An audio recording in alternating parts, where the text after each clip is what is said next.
జై శ్రీమన్నారాయణ. శ్రీమతే రామానుజాయ నమః. భూమాదేవియే వరాహస్వామి చెప్పినట్టుగా గోదాదేవిగా అవతరించారు.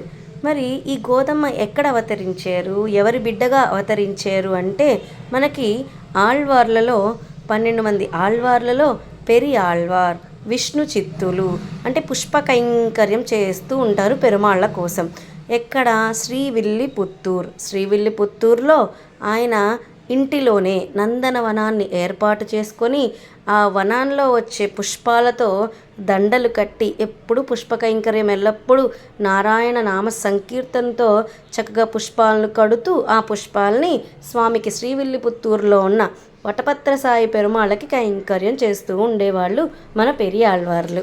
అలాంటి పెరియాళ్వార్లకి ఒకానొక రోజు నందనవనం తోటలోనే అయోనిజ అంటే తల్లి గర్భ సంబంధం లేకుండా మనకి సీతాదేవి ఎలా జనక మహారాజుకి సేవ సాయించారో గోదమ్మ కూడా పెరియాళ్వార్లకి అలానే సేవ సాయించారన్నమాట. అందమైన నల్లటి ఉంగరాల జుట్టుతో చక్కని తిరుమేనితో మంచి అందమైన తామర పుష్పాల వంటి నేత్రాలతో ఊ అని ఏడుస్తుంటే కూడా కృష్ణ కృష్ణ అంటున్నట్టే ఉందంట ఆ చిట్టి గోదమ్మ. మరి అంత చిన్న బిడ్డకి ఏం పేరు పెట్టాలి అంటే మరి పెరియాళ్వార్లు పుష్ప కైంకర్యం చేస్తుండేవాళ్ళు, మాలా కైంకర్యం చేస్తుండేవారు కాబట్టి కోదై అని పెట్టారనమాట. కోదై అంటే మాల, పుష్పమాల అని అర్థం.